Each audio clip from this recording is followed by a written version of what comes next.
Hello ladies and gentlemen and welcome to Sim.bc, where right now is 10 past 1 in the bloody morning.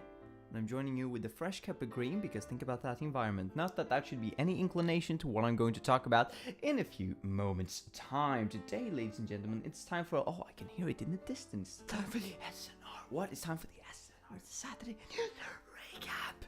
Saturday News Recap, everybody. And the reason for why I don't scream that out is because, well, it's 10 past 1 in the bloody morning and I don't want to be the most inconsiderate tenant of all time. I hope you can appreciate my tone of voice for that. Now, as per usual, I will be looking over the most interesting pieces of news that has been been a sore in my eye, or something that I deem to be very interesting over the last couple of weeks. Sorry, last week, really. And then take that up in this format today. And I have 5 news pieces for you too, which will be international and covered quite rapidly.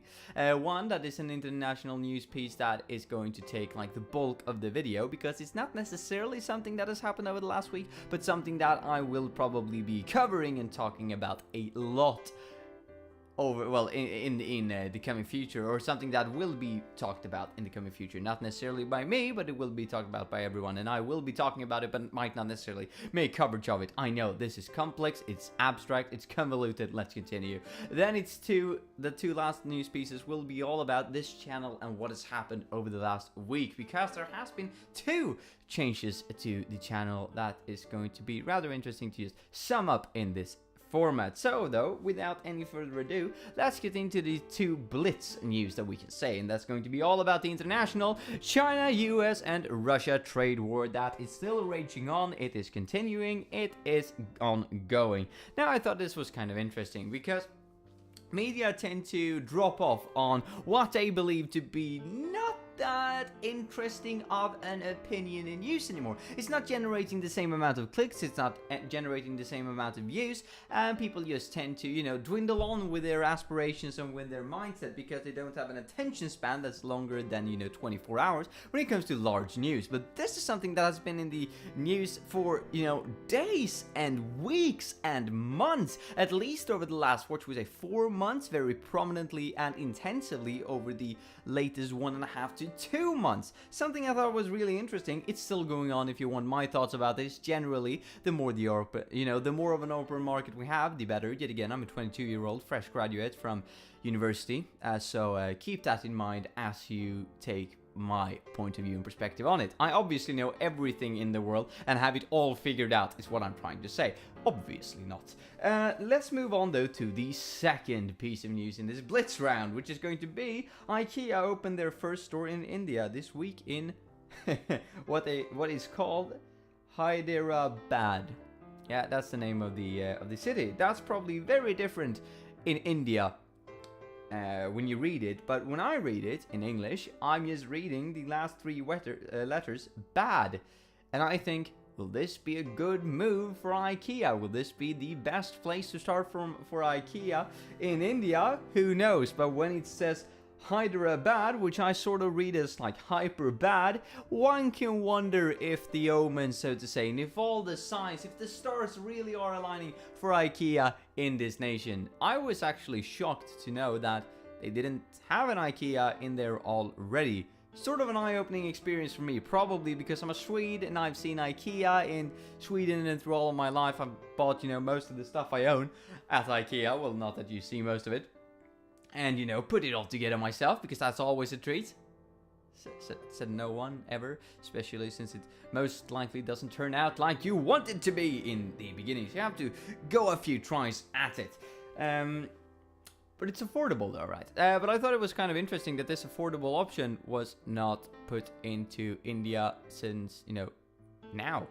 Because they're all about affordability and premium quality, and the trade-off between the two, and making it as premium as possible when it's still, you know, affordable. So, don't know what they haven't made this change before. I'm excited to see the change, so that they're actually implementing it in India, and it's going to be interesting to sort of following this journey that IKEA will make in India and see if they succeed. Let's take a deep breath, all of us. A couple of ones, yeah? Do you feel me? Are you relaxed? Because now we're going to move into the third one, which can arguably be the bulk of this entire video. And it's going to be one of the taboo sections of the Swedish conversation list, or at least I have been raised in a way where I have been presented with 3 taboos. First one is the amount of income that you have, because you can't really deal with that, do anything about it. And if other people are jealous of you, well then, you know, it's nothing that you can do about it. And if other people have a higher or lower income than you, then you can't do that much about it either. So it's that, you know, why even talk about it? The second one is religion, because it doesn't really matter, right? I mean, if you are really religious and I am not, I mean, you could turn me or I can turn you, but most likely none of us will, and we will probably not be the most informed people to talk about the fates and the path of the walks of life that we have chosen. There's probably other people who are a lot better at that. So that's the first and the second one. Now the third one that we're going to talk about is voting and the government, because this year 2018 is going to be the Swedish voting times, when we're going to vote for a party that is going to move into our parliament, into our government, so to say. I don't know if I have the correct terminology in English, because, well, I know it in Swedish. I know certain terminology for the political structure in the US and England, and so I don't know if that's directly translated into the Swedish system. If it's not, then bear with me, there will be some terminology problems with the entire situation. But basically, we do as any other democracy. We vote for a party, and based on the amount of votes that a party has gotten, they will be amounted that amount of power, that proportion of power, in the end parliament, so to say. They will be having X amount of seats of the 360 something seats, I believe there is, in parliament, so that they will be voting on all different notions that we try to put through, whereas they try to put through, but they're basically the representative of the people, so it's generally what we try to put through.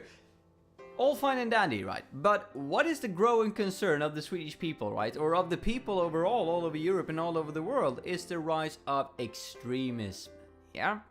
Or at least it has been a very prominent talk, especially, and I'm not pointing fingers here, let me just say I am not informed enough about the foreign and to some degree the Swedish parties enough to make a to make a speech and a keynote about this, but the general, the general consensus that I've been able to pick up is that people are a bit worried about extremist parties, especially since the rise of Trump and Hillary in the US, and Le Pen and Macron in France, that, you know, it was close in France that someone who had a very hostile view and that many people probably assumed to be an extreme view almost rose to power, and that's not the best thing in the world. It's also been a rise, you know, or rather the right extremist and the left extremist to some degree has been on the rise all over Eastern Europe,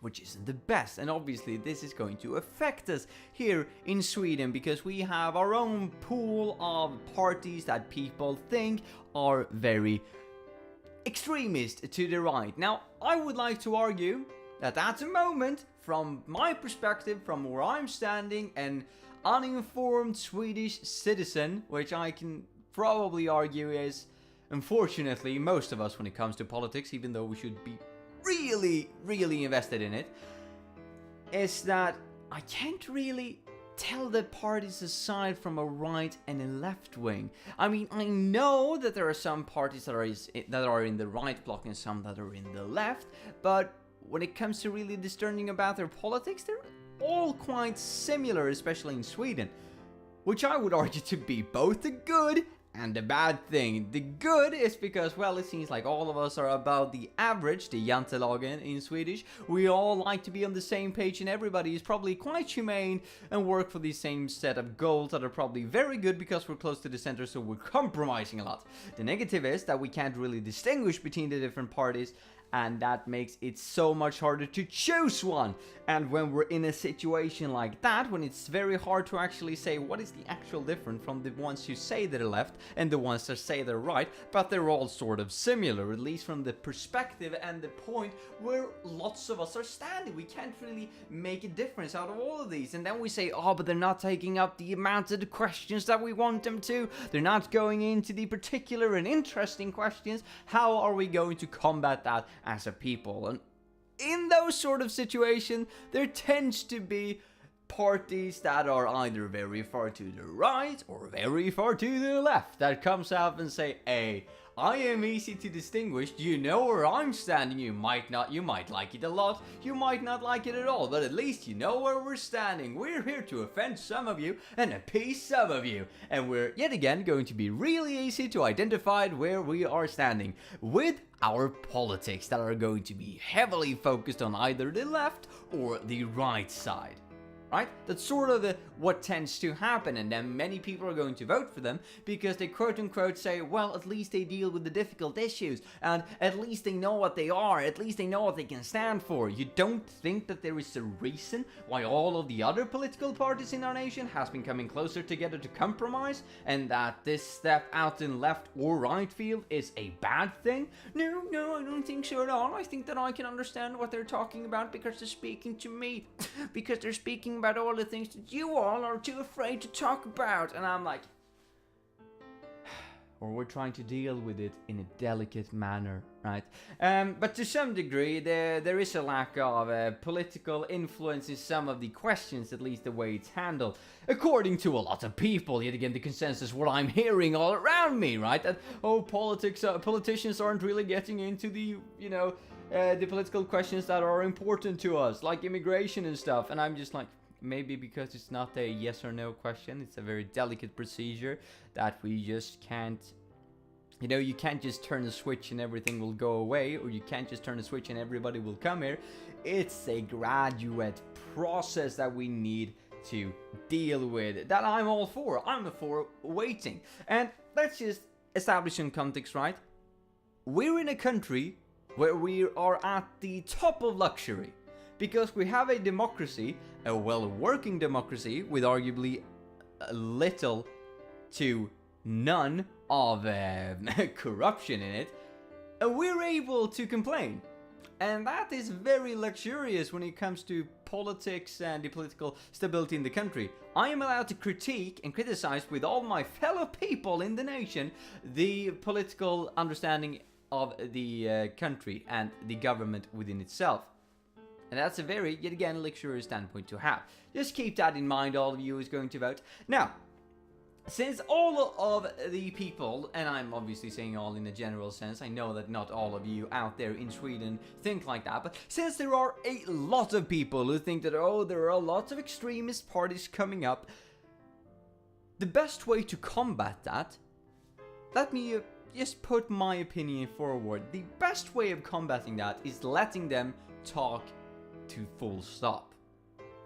Okay? You see what I'm saying? Some of you might be saying, that's ludicrous! There's so many people who are easily impressible, they're going to turn all of them over to their side! When I'm going to say, well, then all of the other political parties can do that as well. However, when it comes to grown-ups, and I would even argue young adults to adults, even teens, to the older and senior citizens of the populace, should be able to discern and distinguish what is a good idea from what is a bad idea, right? So if you just let all of the parties that you guys deem to be, that the consensus in the country deem to be very bad, if we just let them talk to full stop, other people will also realize that they're bad, and they will lose the following that they have.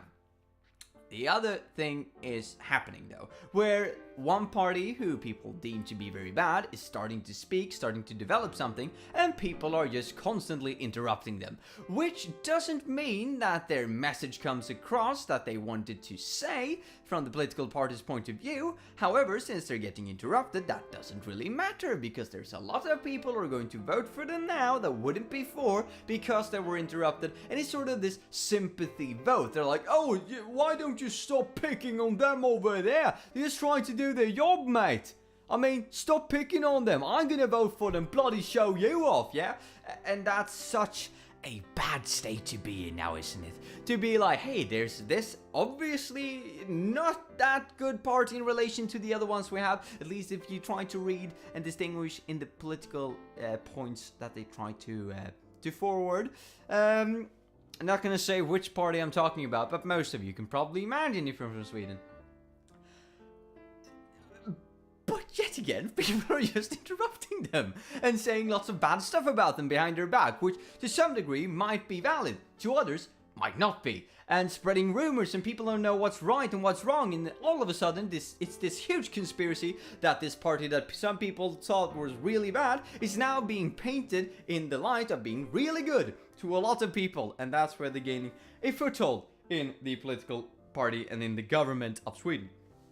And people are really afraid of this, so they try to combat it even more, which only leads to more stability for the for the political party that they try to not appease to, but that they end up appeasing to anyway. A recent example of this was that I read in the mail, or a friend of mine sent this to me, a picture of a news article where hundreds upon hundreds of what should we say, of voting aid, I think is the best I can do in English, of voting aid, so to say, campaign material was lost in the post. Now, I'm of the mindset, right, of that, it's probably better if it would have, because my mate was like, hey, they're gone, all of that is gone. That means that they will lose influence, right? And I'm like, not that I'm taking a side in this, but if you think that they're so bad in their politics, wouldn't it be better if this campaign material, if this voting aid, actually went out so that people could read and discover for themselves that, yeah, this politics is really bad, than that it magically got lost, because now people will just be making a conspiracy of it, the party will complain of the service that we're providing this, that it got lost, people will be going like, oh, they took it away by purpose, and now even more sympathy votes is going to go that direction. So, if you have someone that's a real idiot, or someone who is, really bad, and you believe it's the worst person on earth, or the worst party on earth, who's standing for the worst possible things, just keep this in mind. You can't win an argument with an idiot. You can try, but even if you make solid points, they're still gonna be like, yeah, I was right, and then walk away happy, none the wiser. Ignorance is a blessing, isn't it? So the best way you can combat that is not by trying to directly winning against which other side, left or right, that you believe is the worst. What you should do is letting them talk to full stop and let the other people around you realize that, yeah, you're actually right, they're stupid. The thing that they're saying, that doesn't make sense. And what about this political issue? They didn't even take that up. They're just pushing the same thing all over again. And that's probably the best way of dealing with it. Now, before I'm becoming too political, that I already have, or at least I'm trying to stay a bit neutral in it. I'm not trying to take a side here. I'm saying vote for whatever you want. And if you don't want to vote for any of the parties, then leave a blank one and show off your discontent with all of the parts at the moment. It's probably a better way than voting for something on either right or left field that you don't want to vote for, but you vote for it in order to gain some traction and showing off to the other parties that, hey, I'm not happy with this situation. Vote blank, because we can do that in Sweden. Let's move on to the two last news pieces that are going to be sort of in a blitz format, because we have 110 seconds left of the DSLR before it just takes it all away. And that is, we reached 350 videos yesterday. I know, all about that change. Am I right? Am I right? It's all about that change, about the change, about that change. And being able to being open to change of people in your past, because the people you met 10 years ago and maybe grew up and got to learn 10 years ago, if you haven't spoken to them in a very long while, odds are they're going to be completely different people now, so please be open to the changes that they've made to their lives, the same as you probably have done to yours, because you're probably not the same twat you were in either university, high school, junior high, middle school, so on and so forth. You're probably a grown-ass person now who has, who's making real-life decisions and not just running around being a total idiot. So please deal with other people with the same courtesy, right? Be like, I believe that if I've made this drastic change to myself, you probably could have had too. So now I would like to get to know you on the new basis of who you are, not on the basis of who you were then. Just a good practice in life. Open-mindedness, not blind thinking. The second one is start a new project with genres. Woohoo! It's the best thing ever. I'm really happy about it. It's flowing good so far, even though we had to stop because, well, yesterday was the celebration of 350 days. Today's the SNR and tomorrow is probably a song if my vocals can handle it, which is a bit at the moment. But we'll see how it all goes. But at least we got in a solid 2-3 days, depending if you count the introduction to it. My DSLR is telling me that I have like 10 seconds left, so have a nice one, mates. I'll see you tomorrow with a song or whatever we're gonna make up as a substitution for it. Have a nice one. Bye.